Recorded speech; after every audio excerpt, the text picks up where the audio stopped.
And I'll go into the first question that I think is going to give our audience a good insight to everybody.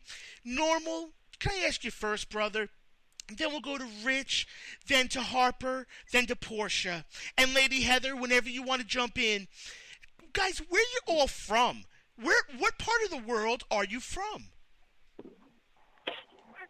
I'm from America. God.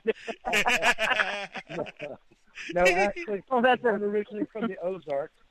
I found myself here a bit hippie on the West Coast, as all musicians seem to gravitate that way. But I'm a true blue American. I just say American gypsy. Now, Normal, the Ozarks. Now, that was down in the area of Missouri?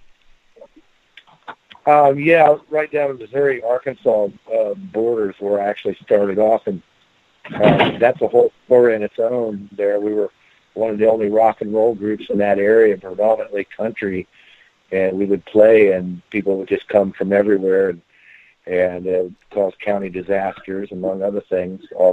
We didn't know we were hippies. We were all hillbillies.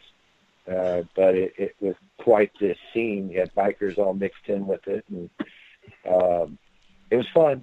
But then I found my way out on the West Coast and started playing elsewhere. How about you, Richard? Yeah, thank you. Let's go jump to Richard. Thank you, brother, man. Rich, where are you from, man, originally?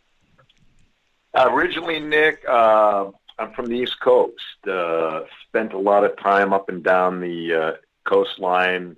Spent most of my youth between Newport, Rhode Island, and Pennsylvania. Oh, wow. Which was my education on Newport Jazz and Folk Festival, early 60s, bringing in folk mixed with jazz, and then, of course, just metamorphosing into the 70s with the Power Trio. So that was my connection with the early days of Woodstock as well. So.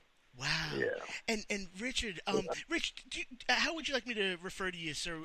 Rick or Richard or? Yeah, Richard's fine. Awesome. So Richard, from Newport, Rhode Island, I know Providence. I actually went to college over in Johnson and Wales University. Now, this is in the 90s, but I had my first dose of Providence, and this is a very unique area to America. A feeling that you get that is such a feeling that of grit, really, in Providence. Does that feel like that to you? Playing up and down the East Coast, I mean, you can get the difference in Rhode Island from, Providence has got that gritty. In fact, I saw Jimi Hendrix in Providence at the Civic Center, but in Newport, you had, a different world, the Cliff Walk, the America's Cup, the yacht races.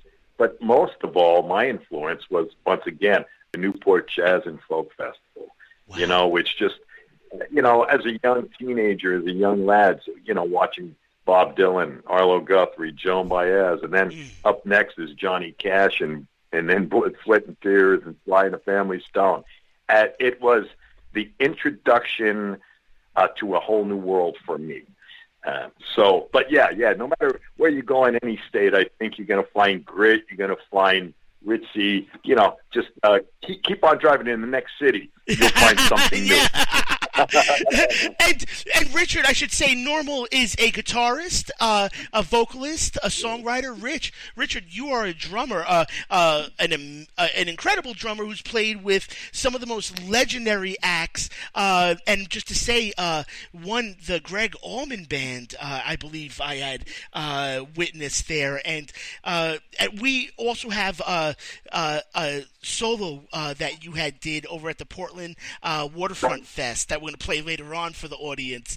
But Richard, for sake of time, sir, I'm going to jump to Harper for the moment so I could give everybody hopefully some equal timing. And we can take this as long as we want, crew. So, but I want to make sure everybody gets to jump in for a hot sec. And then once we get rolling, you guys just take it organic and flow off of one another. Harper, sir, where are you? Where are you from originally? I'm from Springtown, Oregon, born and raised in Oregon. Ah, not too far. Now, where are you from? Where are you living now? Are you out in the Eugene area? Yeah, I'm out in Eugene area. I say that because normal, I believe maybe you'd be out there, so I always have this connection to the Northwest, thinking everybody's in Eugene, everybody cool is living in Eugene. Now, Harper, if I could ask you, how has Oregon changed from when you were, growing up out there? And I'm guessing the 1960s was maybe the time period of your youth, perhaps. Right, I was born in '60, so in '70, I learned how to play music, and by the time I was 16, I was playing the piano, and I learned every song ever written. So, And now, and Harper, playing piano, you're playing with the Love Family. That's Normal Bean and the Universal Love Family. Just amazing music. We played Santa Cruz Bay just in the intro earlier on, and we have a couple love other that jams. song. Oh, what a jam, y'all! What a jam I it love is! that song. We were That was the dancing first time around. me and Norma- That's the first time me and Norma ever played together, and we just started playing, and that just came out. It was awesome. And I'd never seen the guy in my life. One day we played, it was magic. what is it And about? so What is it I'm about going that? with you. And Harper, what is it about the piano, the keys that got you into that? Just rather than another instrument, or did you try other instruments and then finally landed on the piano? Well, I tried to play the guitar first, got very frustrated, couldn't keep them in tune, and it drove me crazy. So I got onto the piano, and my uncle was into the piano, and he showed me a few chords, and I just took it from there.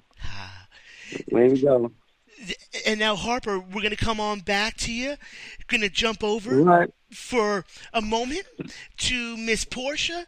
Portia, a pleasure to have you on with us. And like I said, we follow you on our social media, and you always put out such kind, positive messages to the world. thank you. And just want to thank you for that, first off. So now, Portia, if I could ask you, ma'am, where are you initially from in life? So I grew up in L.A. in the 60s and 70s. My mom was a crazy pot activist. Not crazy, but she was heavy into activism for marijuana and the music scene. And so I grew up down there, and then L.A. got kind of crazy. So they moved us up to Oregon, and I swear they hated us because Oregon was nothing like L.A. It was definitely culture shock.